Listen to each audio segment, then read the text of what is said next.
जो सदगृहस्थ अपनी पत्नी के सिवा कहीं दोष दृष्टि नहीं करते, गलत आचरण नहीं करते, निश्चित है चौथी अवस्था में उनको वैराग्य हो जाएगा।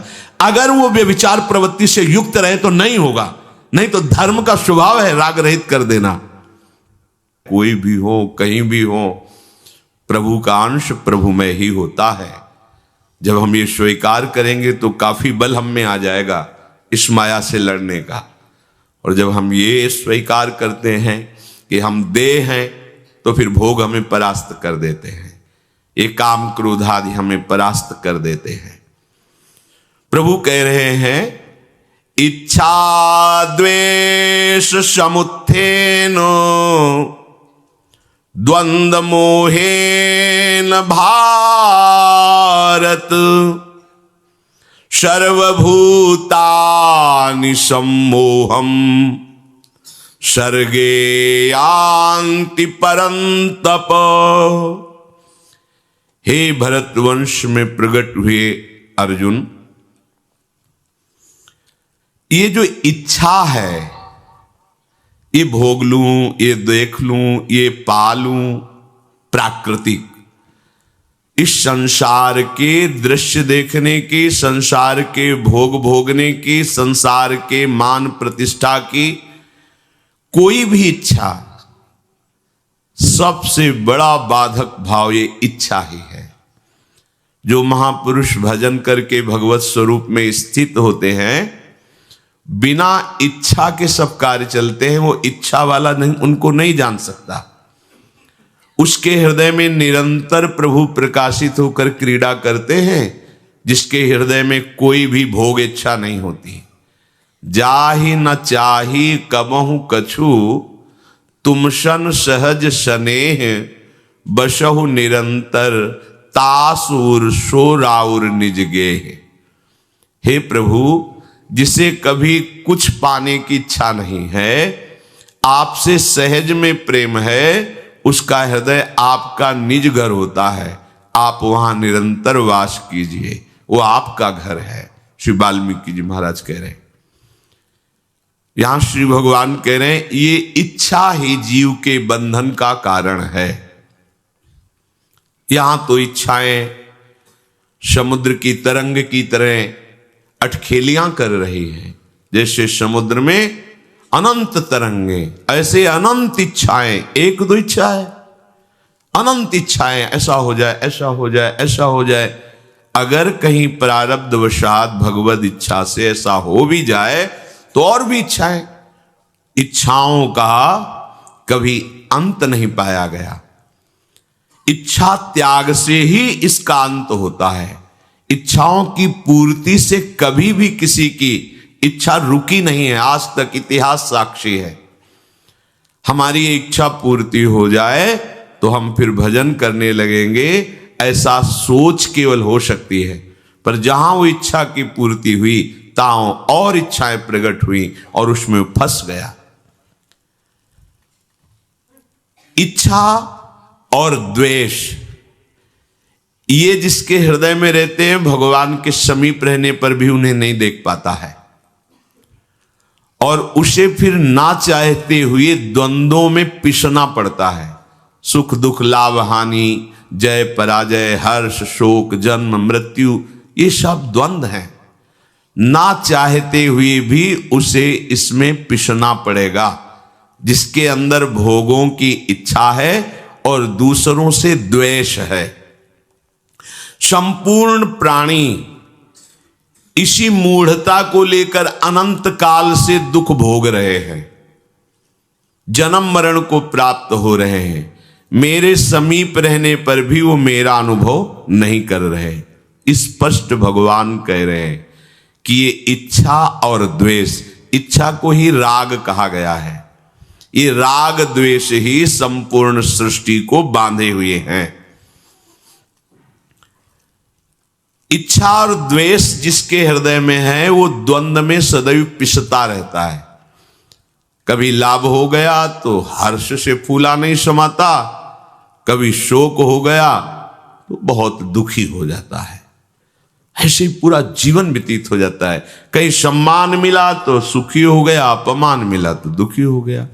अनुकूलता मिली तो सुखी हो गया, प्रतिकूलता मिली तो दुखी हो गया। और ये सृष्टि चक्र है, कभी एक जैसा चलता नहीं है, ये परिवर्तनशील है। आज वाह हुआ तो कल निंदा होगी, आज निंदा तो कल यश होगा, ये क्रम चलता रहता है। जो इच्छा और द्वेष को स्वीकार किए हुए उसे ना स्वीकारती होने पर भी द्वंद्वों में उसे पिसना पड़ेगा। ये द्वंद्व उसे फिर चैन से नहीं रहने देंगे। भगवान से बिल्कुल विमुख किए हुए ये इच्छा द्वेष उसे संसार में ही विचरण कराते हैं। इसीलिए उसका बार बार जन्म होता है, बार बार मरण होता है। ये जन्म मरण कैसे होता है? इच्छा द्वेष से, राग और द्वेष से। ये भारी दुख कब तक मिलते रहेंगे? जब तक ये इच्छा और द्वेष रहेगा। देख लो, हमारा हृदय इसी से भरा हुआ है। जहां हमारी इच्छा की पूर्ति होती है वहां राग हो गया, अनुकूलता हो गई, प्रियता हो गई। और जहां हमारी इच्छा के विरुद्ध हुआ वहां द्वेष हो गया, प्रतिकूलता हो गई, नफरत हो गई, लड़ाई झगड़ा हो गया। ऐसे पूरा का पूरा द्वंद्व हमें हर समय पीड़ित करता रहता है। श्री भगवान कह रहे हैं, जो विमुख जन हैं वो मेरे भजन में रुचि नहीं रखते, भजन करना नहीं चाहते, क्योंकि वो विवेक का प्रयोग ही नहीं करते हैं। सबके अंदर विवेक है। देखो, कुछ भी गलत करने के लिए जब आप कदम उठाएंगे तो अंदर जलन होगी और आपको कोई कहेगा मत करो, ये गलत है, वो विवेक है कह रहा है। पर वो आप जब नहीं मानते हैं तब फिर बुद्धि आपको सहयोग देने लगी। विवेक दब गया, बुद्धि अपना काम। अगर बुद्धि के ऊपर विवेक का शासन रहे तो आपसे ना किसी से द्वेष होगा, ना किसी से राग होगा। ये उपासक में होता है।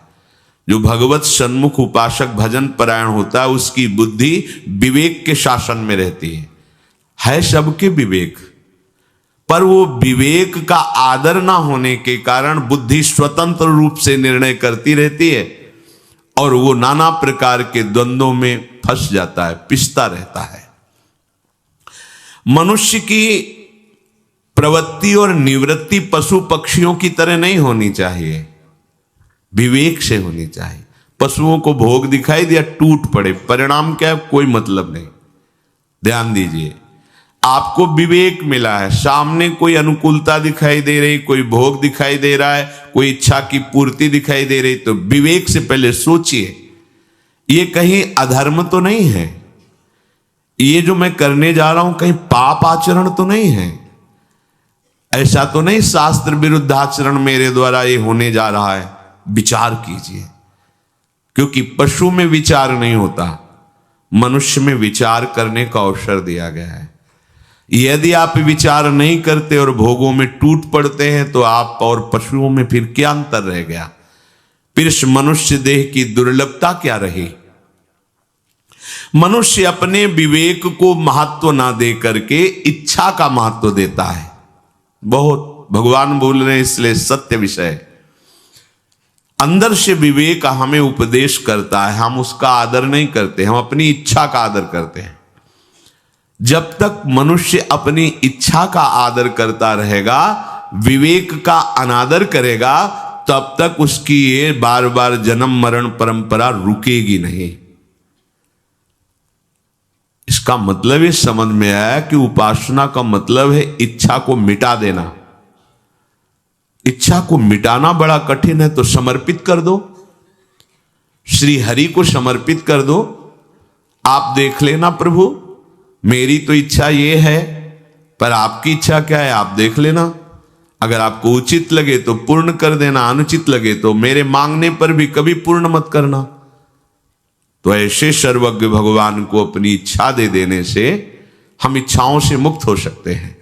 या फिर विवेक बल से अपनी इच्छा का मर्दन कर दीजिए, क्योंकि जितनी भी इच्छाएं वो शरीर और इंद्रियों को लेकर होती हैं। अगर कहीं भगवत प्राप्ति की इच्छा हो जाए तो सब इच्छाओं के नाश करने की सामर्थ्य आप में आ जाएगी। जो साधक इच्छा के अनुसार बातें स्वीकार करता है और इच्छा के अनुसार त्याग देता है, उसका पतन हो जाता है। ध्यान देने योग्य बात है। हमारी इच्छा के अनुकूल गुरुजनों की बात हुई तो स्वीकृति, और इच्छा के प्रतिकूल हुई तो करके देख लेना, परिणाम में आपका स्थान निम्न कोटि का होगा। जो उच्च स्तर का भगवदी वातावरण में प्रवेश, वो आंतरिक नहीं होगा।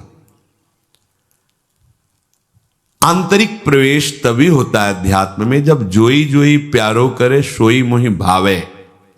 अपनी इच्छा का ही मर्दन कर देना, ये महात्मा का स्वरूप है, चाहे वो गृहस्थ में हो चाहे विरक्त में हो। यह अध्यात्म उपासक का स्वरूप है। विनिवृत्य कामा, जो अध्यात्म नित्या है, नित्य अपने आत्म स्वरूप में स्थित होना चाहता है या भगवत प्रेम प्राप्त करना चाहता है, कोई भी सद असद इच्छा नहीं, न सद न असद।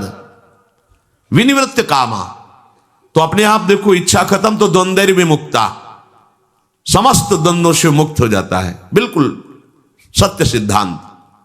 कोई न सद इच्छा ना असद इच्छा, क्योंकि ना हमें सद इच्छा की जरूरत है ना असद इच्छा की। जो हमारा स्वरूप है उसके लिए इच्छा की जरूरत नहीं, इच्छाओं के त्याग की जरूरत है। ये गूढ़ रहस्य अध्यात्म का है। ऊंचाई पर पहुंचोगे तब समझ में आएगा, प्राकृतिक धरा से आप इसको नहीं समझ सकते। तो श्री भगवान कह रहे हैं कि वृत्तियां होती हैं दो तरह की, एक होती है लगाने की वृत्ति, एक होती है हटाने की वृत्ति। सब में होती है, स्वाभाविक भगवान ने रचना की है। दो प्रकार की वृत्तियां होती, एक हटाना, एक लगाना, अर्थात अन्वय और व्यतिरेक। व्यतिरेक नहीं करना, अन्वय हाँ है, ये करना है। अब ये दोनों बातें संसार में मनुष्य लगा दिया। अनुकूल को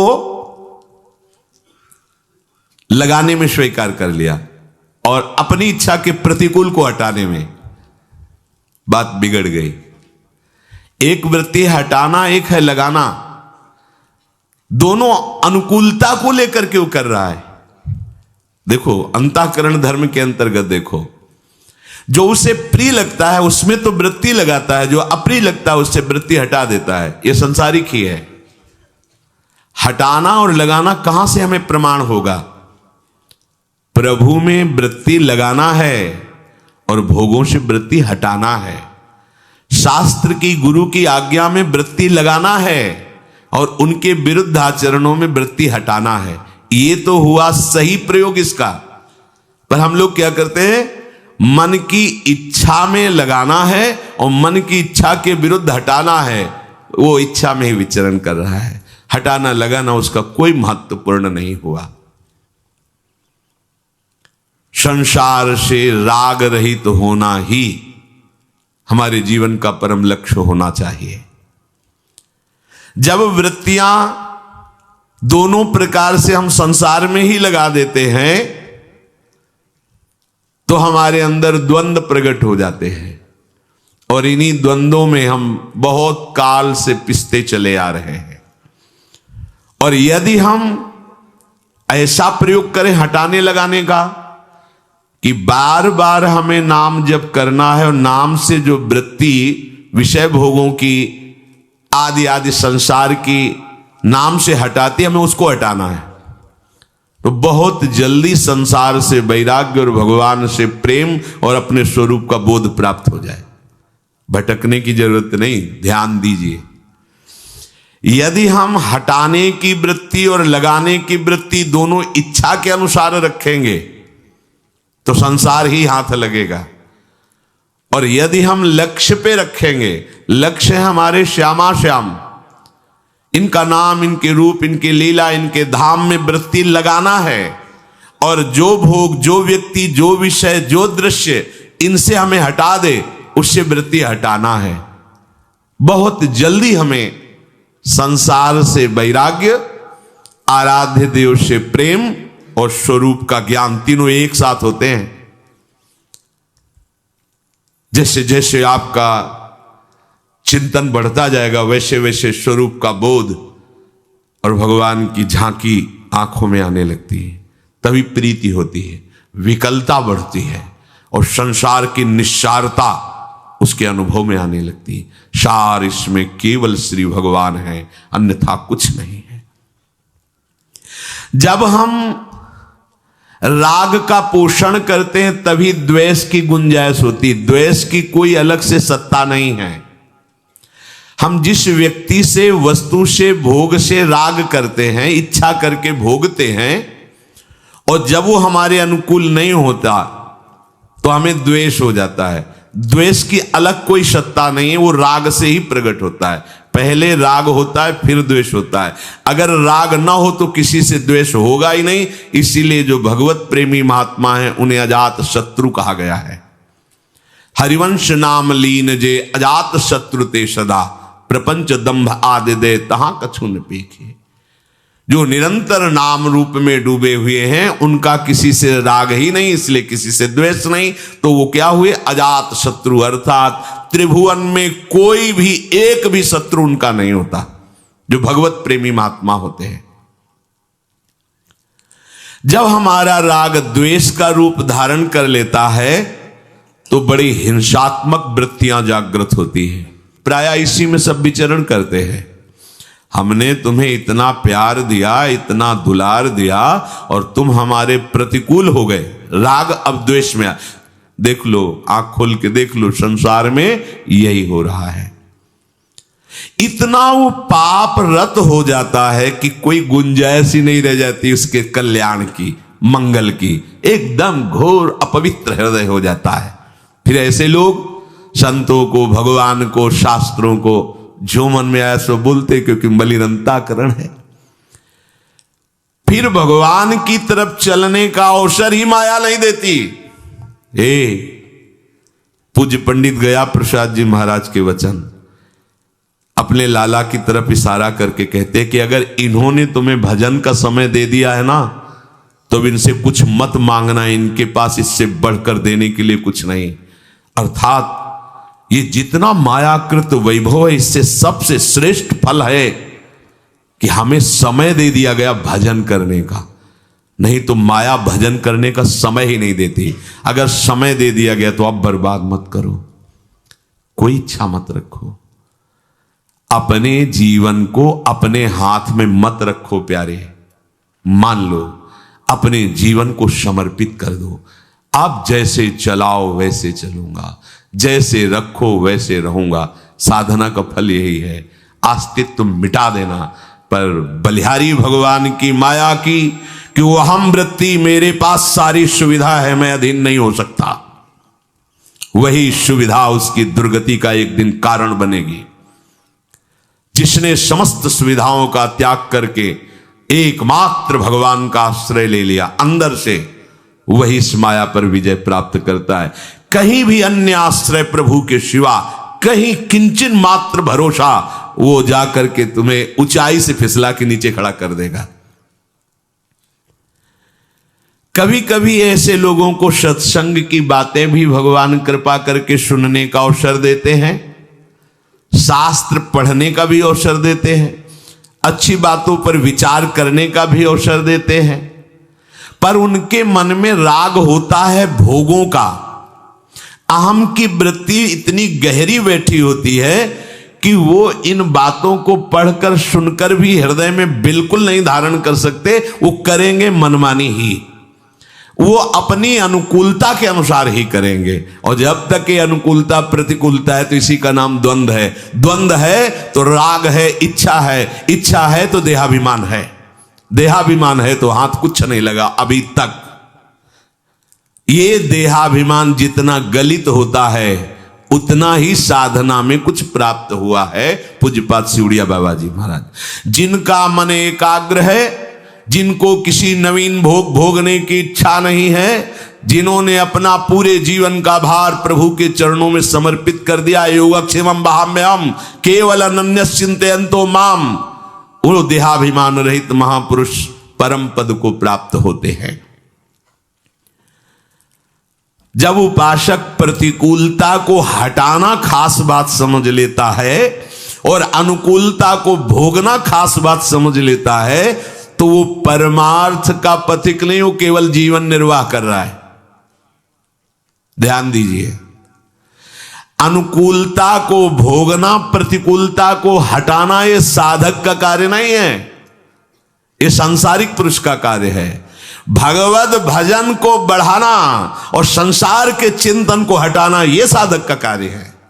अनुकूलता प्रतिकूलता की तो कोई गुंजाइश ही नहीं। भारी से भारी प्रतिकूलता में भी वो निर्भय होकर निरंतर आराध्य देव के चिंतन में लगा रहता है। भारी से भारी अनुकूलता में भी दैन्य होकर के भगवान के चरणों में निरंतर अपने चित्त को लगाए रखता है। परमार्थ और व्यवहार का अंतराय है। हृदय में दृढ़ इच्छा और द्वेष को पकड़े रखता है। ये कई वर्ष व्यतीत होने पर भी ये वही आदमी है जिसने हमें कड़ुआ बोला था। हृदय इतना तुम्हारा कूड़ा करकट से भरा है कि इतने वर्ष हो गए अभी तक उसे मिटा ही नहीं पाए, वही दिखाई दे रहा है तुम्हें। शास्त्र कह रहे हैं, भगवान कह रहे हैं कि मैं ही सर्वत्र हूं, आज तक ये बात नहीं पकड़ पाए। और ये वही आदमी गंदा आदमी है, ये तुम अभी तक पकड़े बैठे हो। सुना सत्संग, पढ़ा शास्त्र, विचार किया तो पाया क्या? क्या आपकी इच्छा निवृत्ति हुई? आपकी राग निवृत्ति हुई? नहीं हुई। बोले हम अपने अनुसार देखो, जड़ भरत जी का जीवन देखो, जैसी प्रकृति उनके शरीर की व्यवस्था करती थी वैसे उनको कोई मांग नहीं। कोई जला हुआ भुना हुआ खरोच करके जो फेंकने जाए वो खा लिया। कोई काम करवा रहा है, काम कर दिया। ब्रह्मानंद में छके हुए महापुरुष, उनके जीवन को पढ़ के देख लो। जब तक कोई इच्छा है तब तक हम कैसे साधना की ऊंचाई पर चढ़ेंगे? क्योंकि इच्छा ही वो बोझा है जो आगे नहीं बढ़ने देती। इच्छाओं का मर्दन कर देना, इच्छाओं का दमन कर देना, कोई भी आवश्यकता न रह जाना, यही अध्यात्म की ऊंचाई है। कोई भी आवश्यकता न रह जाना। हम आवश्यकता को मिटाने के लिए चले हैं, आवश्यकता को बढ़ाने के लिए नहीं। हमारी आवश्यकता केवल प्रभु है, अब वो जैसा चाहे वैसा चलावे। हमें केवल अपने आराध्य देव की तरफ चलना है। अच्छा, जो द्वंद्वों में फंसे हैं, अगर वो कहीं किसी एक विषय पर दृढ़ राग कर लें और सब विषय छोड़ दें तो उनके कल्याण का मार्ग खुल जाएगा। बड़ी सूक्ष्म बात है। किसी एक विषय पर हमारी दशा क्या है? प्रपंची स्वभाव है। अभी ये भोगा, अभी ये भोगा, ये भोगा, ये भोगा, बहुत फैलाव। किसी एक विषय पर, जैसे धनुर्दास जी की पूरी आसक्ति समट करके अपने पत्नी के रूप में हो गई थी। कहीं आसक्ति नहीं थी, ना अपने से ना पराये से। बड़ी ऊंचाई पर पहुंच गए इस आसक्ति को लेकर। ना अपने शरीर की शुद्धि है कि लोग क्या कहेंगे। अब सामान लेने अगर घर की कोई सेवा की बाजार में जाना है तो वो अकेले नहीं जा सकते थे, पत्नी के बिना नहीं जा सकते। और वो भी ऐसे नहीं कि साथ ऐसे चले, रूप देखे बिना नहीं रह सकते। तो धूप ना पड़े उनके रूप में ऐसे छाता लेकर के और बैक पीछे हटते जाते थे, उल्टा चलते, सामने पत्नी आ रही, लोग हंसी दिल्लगी मजाक करते, कोई परवाह उनको नहीं थी। आसक्त चित्त, देखो सब जगह से हटकर एक जगह आसक्त हो गई। इस एक आसक्ति का चमत्कार हुआ कि ये सूचना आचार्य चरण तक पहुंची। उनके शिष्यजन कोई ठाकुर सेवा की सामग्री लेने आए थे कि प्रभु हमने तो आज ऐसे स्त्रीण पुरुष को देखा, स्त्री आसक्त पुरुष को, कि वो ऐसे ऐसे चल। ये तो बहुत काम की बात है। पूरा चित्त उसने समेट दिया है, बस उसका मोड़ कर देना है। पूरा समिटा हुआ चित्त है। नजदीक गए, उनका भाई तुम ऐसा क्यों? उनका देखा कि महात्मा, उनका मैं जी नहीं सकता इस रूप के बिना। बोले अगर इससे भी सुंदर रूप हो तो? बोले ऐसा हो ही नहीं सकता। तो उनका अरे ऐसे कैसी बात करते? जीव ही स्पर्श किया तो संकल्प किया तो रंगनाथ जी भगवान उनके मानस पटल। अब तो छाता गिर गया, क्योंकि रूपाशक्त थे। जीव ही भगवद रूप का प्रादुर्भाव आचार्य कृप सब छूट गया। एक जगह। श्री बिल्व मंगल जी महाराज भोगाशक्त पुरुष, यौवन अवस्था का शरीर में जब आवेश हुआ तो चिंतामणि नाम की वैश्या, इतनी सुंदर नवयुवती और ऐसी गायिका, ऐसा नृत्य, ऐसा हाव भाव, ये देखकर तो लुट गए। उत्तम कुल में जन्म हुआ था, सब मर्यादा छोड़ दी, वहीं वैश्या के पास ही रहने लगे। उसी का नृत्य गायन शब्द, घर से संपत्ति ले जाते उसको देते। परिवार के जनों ने देखा कि इनकी तो बहुत दुर्गति का कारण हो गई ये आसक्ति, तो शायद अगर इनका ब्याह कर दिया जाए तो वृत्ति पलट जाए। तो सुशील धर्मव्रत धारण करने वाली एक कन्या से इनका ब्याह हुआ। वो पातिव्रत धर्म से युक्त थी, एक बार भी नहीं देखा ही नहीं उस अपनी पत्नी को, क्योंकि आसक्ति तो चिंतामणि से है। माता पिता पधार गए, संपत्ति सब वैश्या को दे चुके थे। अब वहां तो संपत्ति की आवश्यकता ही होती है, बिना संपत्ति के व्यवहार कैसा, क्योंकि वहां प्रेम तो है नहीं। ये आसक्त है, लेकिन वो तो अर्थ में आसक्त है, सुविधाओं में। अपनी पत्नी से कहा, आज बोले कि अगर मैं संपत्ति कुछ नहीं ले गया तो हमें हटा देंगी, वो हटा देंगी तो मैं मर जाऊंगा, मैं जी नहीं सकता। तो जो उसके सौभाग्य के चिन्ह थे दे दिए। कितनी देवी, कभी एक बार नहीं कहा कि आप अब हमारी तरफ भी तो देखिए, हमने अपना जीवन, आप कभी नहीं कहा। बड़ा चरित्र है, हम सारांश में बता रहे। ये मंगलसूत्र किसका है, ये कुंडल किसके, तो उनका हमारी पत्नी के हैं।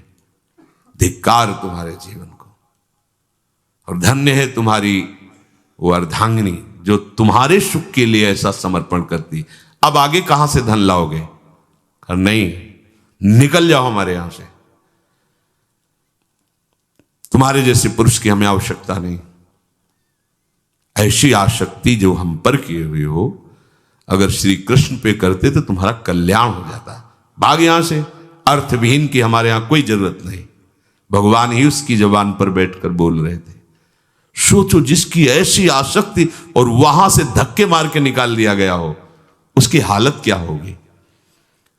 बस शब्द कान में वही गूंज रहे थे कि अगर यह आसक्ति श्री कृष्ण में होती तो वहां कल्याण हो गया होता। अब जहां कभी ठौर नहीं मिलती कहीं, तो फिर एक ही जगह दिखाई देती, श्री हरि। यह दरबार ऐसा है कि सबके लिए हर समय खुला रहता है भगवान का। और इस दरबार में प्रवेश पाने के लिए संतों की फिर जरूरत होती, बिना संतों के मार्ग नहीं मिलता। एक आश्रम में गए, वहां सदगुरु रूप से वर्ण किया, कृष्ण मंत्र की दीक्षा ली, काफी समय तक वहां रहकर भजन किया। फिर विचार किया कि हम अब भ्रमण करते हैं। एक दिन वो एक सुंदर बगीचा देखा, सरोवर था, वहीं देव मंदिर था, वहीं स्नान करके बैठे मंत्र जप कर रहे थे। तो एक नवयुवती उसी मंदिर में पूजा करने के लिए आई। देखते ही उनका भाव बदल गया, जैसे चिंतामणि वैसे ही उनको ही दिखाई देने लगी। अब तो फिर वही बावरापन, पीछे चल पड़े। बार बार पूजा करने के बाद मुड़ करके देखती कि ये आदमी हमें बड़ी एकाग्र दृष्टि से देख रहा है, तो वैष्णव पर दृष्टि सही नहीं है। जल्दी से पूजा की, घर की तरफ चल, ये पीछे पीछे वो और रफ्तार बढ़ाई, अपने घर गई और पति से कहा, पातिव्रत धर्म का पालन करने। प्रभु, ये वैष्णव चिन्हों से तो युक्त है, पर मुझे लगता है इसकी पाप दृष्टि है, ये गंदी दृष्टि से हमें देख रहा था।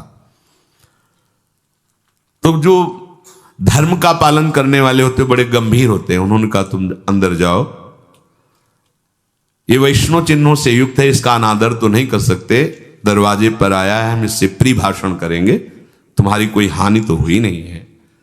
गए और उनका, कहिए भगवान कैसे आगमन हुआ। तो उनका, ये जो अभी गई कौन थी। उनका, हमारी अर्धांगिनी थी, एक बार देखना चाहता हूं, आइए विराजिए।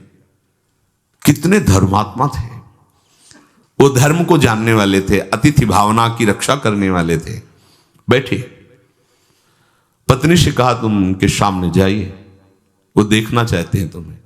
उनका, प्रभु मैं बता रही हूं कि इनकी गंदी दृष्टि थी, अगर कहीं स्पर्श कर लिया तो तो बोले तुम्हें अपने पातिव्रत धर्म पर विश्वास होना चाहिए। जो अपने धर्म का पालन करता है भगवान उसकी रक्षा करते हैं। तुम निश्चिंत होकर के उसको एक कमरे में बैठा दिया, भेजा पत्नी गई। ऐसे देखा, हृदय जल गया। ओहो, पूरा जीवन तो मैंने पाप किया, अपराध किया, मेरे पवित्र माता पिता मेरी चिंता में प्राण त्याग दिए, मेरी पातिव्रत धर्म का पालन करने वाली पत्नी ने प्राण त्याग दिया, चिंतामणि ने मुझे ठुकरा दिया, आज भी मैं वैसी हालत में हूं। गुरु ने कृपा की, मंत्र दिया, वैसी मेरी हालत। ये हालत आंखों के कारण हुई है, नहीं रहने दूंगा इन आंखों। उनका देवी एक सेवा करोगी?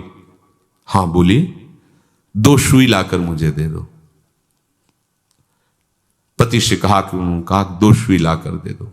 दे दीजिए। 2 सुई लिए और कहा, हे कृष्ण, आपने कृपा करके अवसर दिया, पर ये नेत्र आपको देखने के लिए लालायित नहीं हुए, ये संसार के रूप देखना, अब मैं इनको नहीं रखूंगा। दोनों सुई चुभोली, दोनों आंख फोड़ दी। वो दोनों गृहस्थ देखकर हाथ जोड़ पड़े, भगवान आपने ऐसा क्यों किया? बोले, मैं वैष्णव भेष धारण के ऊपर मैं हृदय से वैष्णव नहीं, मैं वैश्यागामी व्यभिचारी रहा, आज फिर मेरी दृष्टि खराब हो गई। इस दृष्टि ने मुझे श्री कृष्ण से दूर किया। ऐसी दृष्टि किस काम की, जो आप जैसे पवित्र गृहस्थों के प्रति भी हमारी पाप दृष्टि हो, इसीलिए इसे नहीं रखना, फोड़ दिया। चल पड़े, श्री कृष्ण को अपने नेत्र बनाकर चल पड़े वृंदावन के लिए। अब जो जन्म से अंधे होते हैं उनका पूर्वाभ्यास होता है, वो बहुत संभाल के चलते, लेकिन अचानक कोई अंधा हुआ तो उसका पूर्वाभ्यास नहीं होता। इसलिए एक ऐसे कुएं में जिसमें जल नहीं था, सूखा था, उसमें गिर गए जाके। अब तो सोचा कि अब तो मरना ही है, आसपास कुआं, बस हे कृष्ण हे करुणा में प्रभु को पुकारा, हे दीन बंधु बाबा हाथ पकड़ो। ऐसे किया तो हाथ मिल गया, बड़ी दिव्य सुगंध, बड़ी दिव्य कोमलता। तो विचार किया, कुएं में कैसे ऊपर से हाथ आ सकता है? 30 हाथ का कुआं, 25 हाथ का कुआं, कैसे ये तो अजान बाहु श्री कृष्ण ही ऐसा कर सकते हैं। एक क्षण में बाहर आ गए, तो हाथ को ऐसे स्पर्श करते हुए छुड़ा लिया। तो उनका ठीक है, हाथ छुड़ा के जाओ, ठीक, कोई बात नहीं, लेकिन हृदय से जब चले जाओगे तो हम तुम्हें सूरवीर समझेंगे। अब तुम हृदय से जाने वाले नहीं। भगवान ने हाथ पकड़ लिया, सीधे वृंदावन लाए और उन्होंने वंदना चिंतामणि की कि उसकी अगर डांट फटकार नहीं लगी होती तो मुझे ये सच्चिदानंद श्री कृष्ण ना मिले होते। हम लोग द्वंद्वों में भटक रहे हैं, कहीं एक जगह अगर आसक्ति हो जाए तो मुड़ने में देर न लगे, क्योंकि एक जगह आसक्ति होने की खास बात हम तुम्हें बताते हैं। ये मन बड़ा परिवर्तनशील भोगों को भोगने में चतुर है, ये एक जगह लग ही नहीं सकता। एक जगह होगा तो वैराग्य हो ही जाएगा, कोई न कोई कारण उपस्थित होगा और वैराग्य हो जाएगा पक्का।